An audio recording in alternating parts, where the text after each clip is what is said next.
Welcome to the session Patterns for Encryption in Hybrid Cloud. My name is Mark Buckwell. I'm a cloud security architect working in IBM to help clients move to cloud. First of all, what we're going to do is get a bit of context as to why encryption is important for hybrid cloud.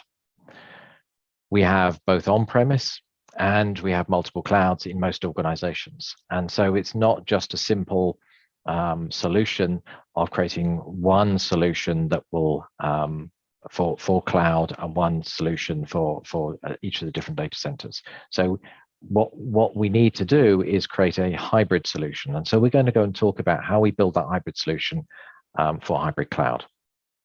First of all, we're going to talk a bit about the context. So one day, all application workloads will be hosted in the cloud. That's the vision that organizations have. So what we want is all the applications to be delivered in an agile way, to be faster than our competitors, and for that cloud to scale so that we only pay for what we need in cloud. And ultimately, we want all of those on-premise data centers, all that legacy infrastructure to disappear. But today, only 20% of the workloads that are on-premise have been moved to cloud. So we've got a long way to go. But one of the things that's stopping us is the protection of data. As we bring that data into cloud, what's happening is we're correlating and consolidating that data together. The value of the data goes up, and also what the organization can get out of that data in terms of the insight is also increasing. But as the value increases to the organization, becomes more critical to the operation of the organization, it also means that the hackers, the threat actors out there, also are willing to spend more time. They're spending months, maybe an hour, a year, trying to get in and go and get that data. And what we've seen from the SolarWinds breach is that they spent, they came in September 2019. The breach was discovered in December 2020. So they had quite a while getting access to the data in organizations. And we still don't know the full impact of that today. So protecting data becomes more and more important. So we have a lot of challenges in trying to protect that data. What we're finding is that organizations are very resistant to move very sensitive data to cloud because they have a concern that that data will not be protected in the right way. And so what do we need to do to protect data sufficiently in cloud? Well, we need to encrypt it. Well, we're all told that, but we also need that encryption to be effective. We need it to be trusted, and we need it that encryption and key management infrastructure to be resilient. In particular, because that infrastructure is needed to make that data available. So, what do we mean by encryption needs to be effective, trusted, and resilient? Well, to be effective, we need to go and think about our normal CIA triad: confidentiality, integrity, and availability. And we think that the way of doing that is just, we'll encrypt at rest. And that's a simple answer that's, in cloud. But unfortunately, that doesn't solve the problem. And I'll talk more about the risks as we move on. We also need that infrastructure to be trusted, because cloud is multi-tenant. It's shared between other people. And if there's a vulnerability in that data, our data may leak to other clients. And if the key management infrastructure, the encryption infrastructure, is not trusted, maybe some other client can get access to our keys and get access to our data. So it needs to be trusted. And finally, it needs to be resilient, because the keys that you store as part of that encryption are stored centrally. And if you give somebody access to both the primary keys, and you give them access to the backups as well, and if you were to lose all of those keys, you lose all your data. An organization doesn't exist at that point, because an organization relies on data. So we need it to be effective, trusted, and resilient. So what we're going to do is talk through a set of risks, 5 risks that I think you should be thinking about. I'm going to talk about some architectural principles, two principles that I suggest you start with. I'm sure you're going to come up with many others. I'm going to talk about the cloud basic components of both on-premise and cloud. So that will help you to understand what those components are and how you can use them. I'll also talk about then build up a series of encryption and key management patterns that will take you from using cloud, managing on-premise from the cloud, and then eventually removing your on-premise data centers. So we're going to talk through that. Now, throughout this session, if you have any questions, please put that into the chat, and I'll be answering throughout. And then at the end, we're going to talk about what's next. What can you do with the outcome of this session? So talking about the first risk. Well, the first risk that people are thinking about is loss of that storage, the physical or virtual storage. So if the disks were pulled out of the system in the cloud, or the virtual server was moved to another cloud, just copied, could I make use of that data? Could I get access to it? Or the storage was reused by another person, another user of the cloud. So, and what we do is we encrypt at rest the storage. And what we try to do is use our own keys so that even the cloud provider couldn't get access to the data in the cloud. But that doesn't fix the second risk. It doesn't fix the second risk because you're thinking about disclosure or modification of that data in the cloud. So what we're going to do is, what we need to do is think about, well, if I'm a privileged user or I'm a hacker getting onto the system who's a privileged user, I still have access to that data.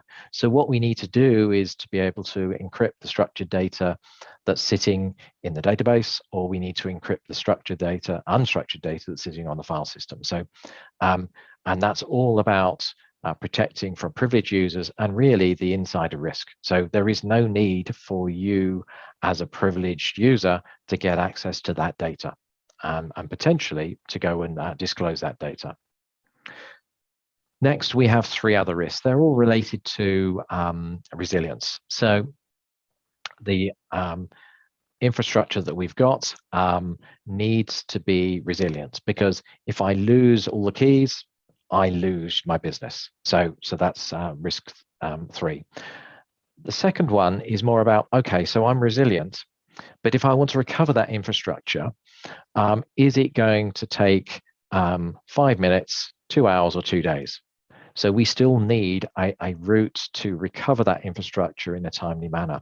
And if we have that infrastructure spread, for example, the HSMs that I'm going to talk about, if they're on-premise and your encryption is in the cloud, you've got to ensure that that connectivity between the 2 different locations is in place.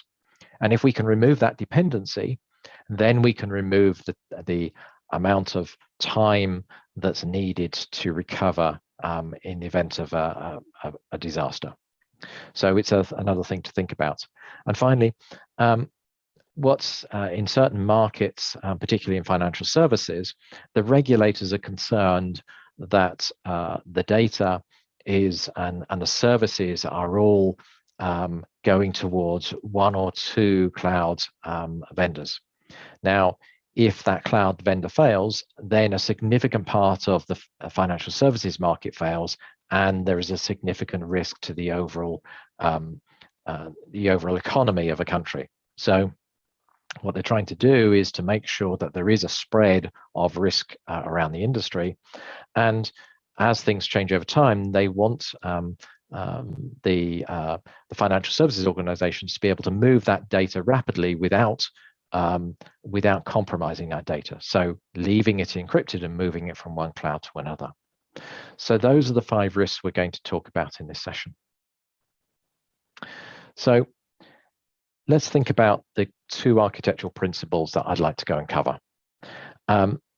At the bottom of this stack, you'll see different levels of encryption. At the bottom, you'll see encryption of storage. Normally, they're hard disks, they're self-encrypting drives that are very fast and really happen as a part of the cloud infrastructure.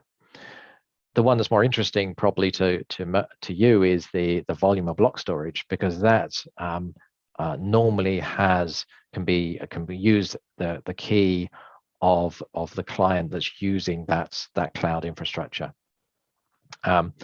It's still very fast. It's 2 or 5% of the overall CPU of the cloud, but it allows you to use your own keys, so that even if that the VMs or the storage was moved elsewhere, the cloud provider doesn't, and anybody else doesn't have access to that data. And it's very fast, so that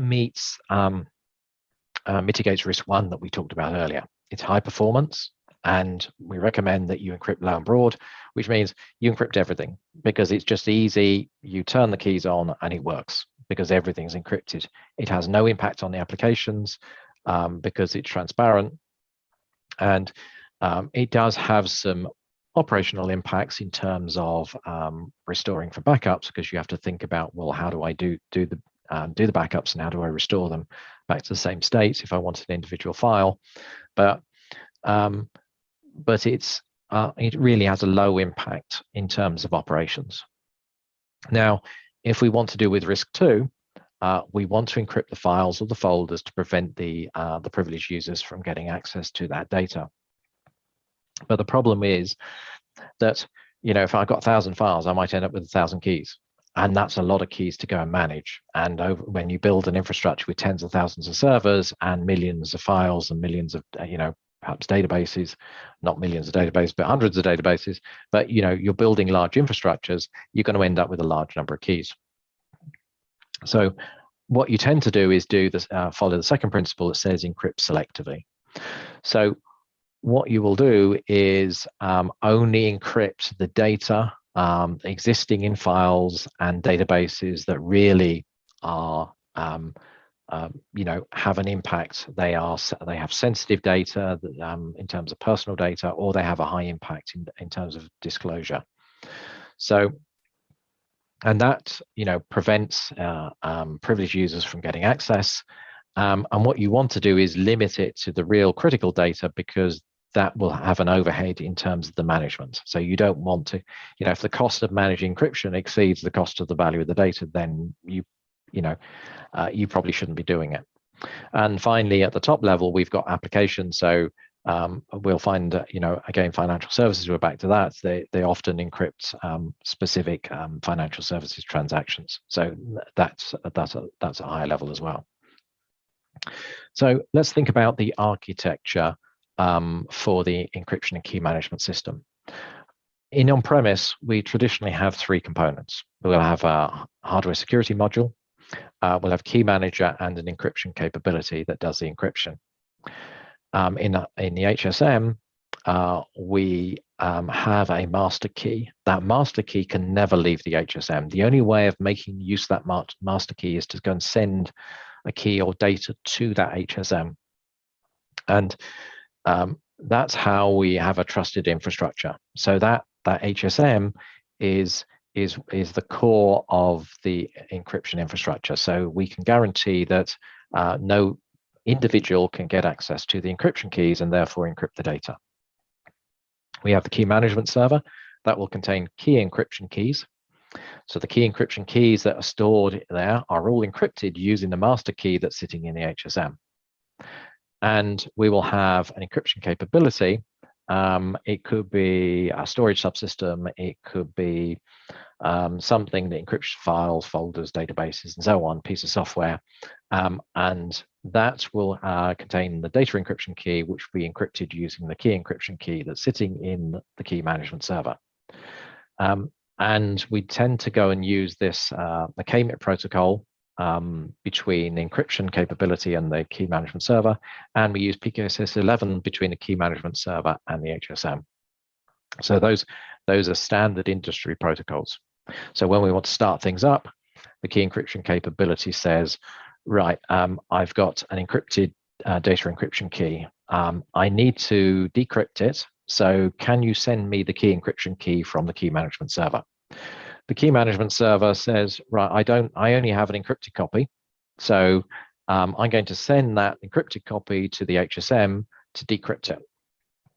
HSM will send back an unencrypted key encryption key.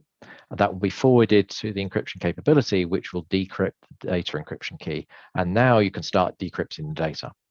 And that series of dependencies becomes a problem when you want to go and start things up, because you've got to have that communication in place. That key encryption key or any keys that are unencrypted and never stored on storage, so they can never be recovered. They're only in memory. So if you powered off, you can't get access to them. So that sequence is the on-premise sequence and is used for encrypting data. Now in cloud, it's a little different in that the key management server and HSM are combined together. You end up with a REST API that recovers that key encryption key, and that key management server is multi-tenant, so it's used for multiple clients, and you have to trust that the cloud service provider, that the software they've created does not disclose your keys to another client, and it's not sufficient to go and say, oh, hand on heart, I'm not going to go and hand the keys over. We need a way of technically protecting the master key. And so we'll go and talk a bit about how we can do that in cloud. So now we've got the components, we'll move on and talk about the security pattern, the architectural pattern. So we talked about the cloud key manager in cloud. It's multi-tenant. And it'll be used to encrypt objects, block VMs or hypervisors, encrypt at rest, data encryption at rest. That meets the requirement for RISC-1. What it doesn't do is protect the data from disclosure to privileged users. It also, in cloud, we tend to go and have multiple clouds. So you'll have multiple clouds. You might have Azure for a directory service. You might have IBM Cloud to go and run some other capabilities, and you're going to integrate them together. And sometimes you'll then have key managers in those different clouds, and they each use what they call bring your own key. And the interfaces they have are really allow you to load up the key as a whole. What it doesn't do is allow you to load up the parts of a key, and it doesn't allow you to store the master key in an HSM or in a trusted infrastructure. So what we tend to do is actually use what's called a multi-cloud key manager. And that multi-cloud key manager will enable you to go and load up keys into each of the bring your own key infrastructures. So there is no person involved who can actually see the keys that are being loaded. Behind that multi-cloud key manager is perhaps another key manager that will have access to an HSM. That HSM has a trusted path that has been initialized and set up using multiple key parts. It's using tokens. It's using various other key ceremony controls to have a trusted HSM in an on-premise data center. But really, that helps us managing multiple keys as we move to cloud.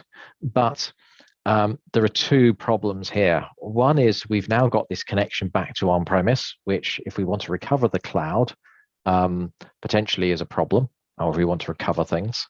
And also we're locked into using on-premise. So we can never get off on-premise. We can never get fully moved to cloud. So how do we overcome that problem? Well, what we'll do is we'll have a single tenant cloud key manager. That cloud key manager uses an HSM partition, FIPS 140-2 level 4 HSM, and you have access to that partition using two sets of smart cards. set of smart cards are there to authenticate you to the HSM. And those smart cards mean that multiple people have to be part of that key ceremony.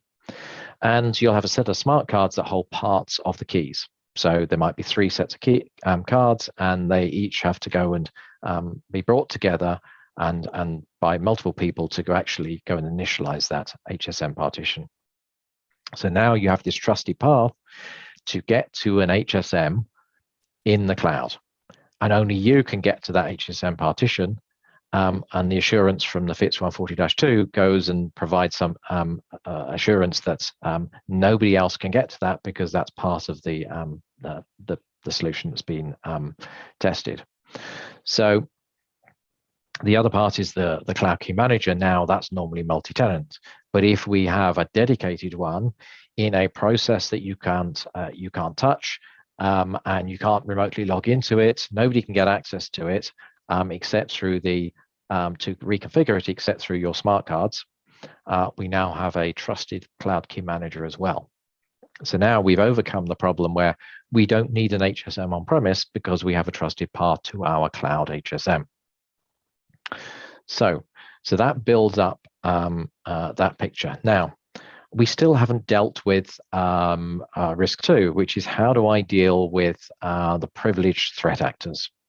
So we need a way of encrypting files and folders and databases. So we need a way of doing that. So the way in which we do that is to add an encryption manager. That encryption manager can supply keys, like a key manager as well, but also has an agent for files and folders. And those files and folders can be encrypted so that even if you're a privileged user, you have no access to that data on the system. So that's a core component, and you probably want multiple protocols, because you want KMIP that was going to go and deal with most of the infrastructures, and DPAPI, which is the Microsoft protocol that allows you to encrypt things like SQL databases and do other things like that. So that encryption manager now is there with the multi-cloud key manager and an HSM that has a trusted path with a single tenant cloud key manager. You now have a solution that enables you to go and manage all the components in the cloud. So one of the challenges then is, well, I've got to go and move to other clouds. I've got to go and move my data potentially from one cloud to another. And that was the exit problem. So if I encrypt my data in one cloud and as a database, and I've got multi-terabytes of a database, I don't really want to decrypt it, because it's going to take a very long time to decrypt it. And when I move it, there's going to be a risk that it's disclosed to somebody else. So by using the encryption manager, I can actually move the data fully encrypted and then pick it up in the encryption manager, and then just use it as I did before on the cloud. So I could move my data from clouds or from on-premise into cloud. So that solves risk 2. But I'm still moving my applications to cloud, and I still, only 20% is moved to cloud. So there's quite a lot more to do. And so I've still got storage sitting in the data center. I've still got data that I want to encrypt there and then move. So what I can do is I can use that encryption manager to encrypt the storage subsystems that I'm using. So it could be NetApp or IBM, for example, that's used quite a few places, and also the files and folders that's sitting on that storage I can encrypt. And now when I'm ready, even though it's a multi-terabyte database, I can copy that as a whole without decrypting it to cloud. So I now have my control plane on cloud. So that's the architecture as a whole. That meets the 5 risks that we're trying to talk about, and gives us a journey to go and move from on-premise and colo, support multiple clouds, meet the different risks in terms of, you've got the risk 1 in terms of the storage and virtual image encryption, which is fast, and I've got selective encryption for risk 2 of databases and storage. So that's the complete architecture. So how does that change the components that we talked about at the beginning? So what we've effectively done is we've combined what was the on-premise component into the cloud. It's enabling us to go and make use of the cloud's single tenant HSM. And now we have a way of using those components and bringing them together with KMIP interfaces, PKCS11 if you want that, and the REST APIs, which tend to be specific and proprietary to each cloud. So we also, and that's why you also need to use some other mechanism other than the cloud mechanism to move data around, because of that proprietary nature of the REST APIs. But there is a benefit in using that, as I said, because of speed and dependencies. So let's talk about resilience. We talked about the third risk was about resilience. If we lost that infrastructure, we still have to be able to recover that infrastructure, even if we lost a multi-zone region, even if a single component or zone went down, we still have to go and to have a resilient infrastructure. So what we tend to do is have a cloud key manager that's resilient between and HSMs that are resilient between the zones, and the key databases that are stored within that for the cloud key services are synchronized in real time. And when we start that cloud key manager up, we'll be using smart cards to go and load the keys up. So if I ever lost the whole MZR, I still have the keys sitting on the smart cards and could load them up. And in fact, I could preload those keys into another MZR and actually set up key management in another MZR. What we also do is we back up the keys offline to object storage or somewhere else, and we can do that either at a regular interval or one-off when we want to go and back it up. Perhaps we've done a rekey, we've changed all the keys in the infrastructure, and we want to do a backup directly after that for risk purposes. And then for the encryption manager, it has the same capability of synchronizing the keys between the different infrastructures so that I can actually move my workloads between those different zones. And again, you have to think about scheduled and ad hoc backups as part of that solution. So that's how we build resilience, and we build the resilience so that even if there is an MZR failure, we have a way of recovering the infrastructure and decrypting the data. So finally, what have you learned today? I hope that was useful and gives you plenty of thought. Continue to ask questions. But what I'm looking for you to do is to go and think about your current encryption and key management solution. Do any of the things that I've talked about resonate? And does that solution meet those support mitigating those 5 risks that I've talked about? Particularly the second risk is, it's not just encryption of data at rest, it's encryption of data, files, folders, databases, things that or doing it in such a way that the privileged users can't get access to it. So while you're thinking about that, perhaps update your strategy in the next 3 months, and therefore you can have a roadmap to better mitigating the risks I've talked about. Evaluate the cloud solutions, the other solutions that can actually implement this sort of architecture, and close the gaps. So that's important. But it's not just thinking about technology. What's the impact to the organization? What's the impact to the team that's going to manage the keys? And what I've seen is that, often people will implement the technology, but they don't have insufficient people to run the key ceremonies, or that all the people that run the key ceremonies resign and they've got no way of recovering the infrastructure. And so thinking about the whole management regime, the skills of the people, and if they only perform those key ceremonies very infrequently, they might not know how to do it in 6 months' time. So how do you keep the skills fresh? So think about those sorts of things. And hopefully within 6 months, you've thought about, right, okay, I know what the solution is. I've got a plan. and I'm starting to implement and close the gaps. And this is not just thinking about what you've got today, but it's understanding the overall cloud strategy that your organization has, and how do you support them so that, you know, security is not the delay for going to clouds, it's an enabler. So having that security or having that encryption and key management software in place is an enabler. So thank you for your time today. And if you, as I said, if you've got any questions, please put them in the chats. I'll be here to answer them after the session as well. Thank you.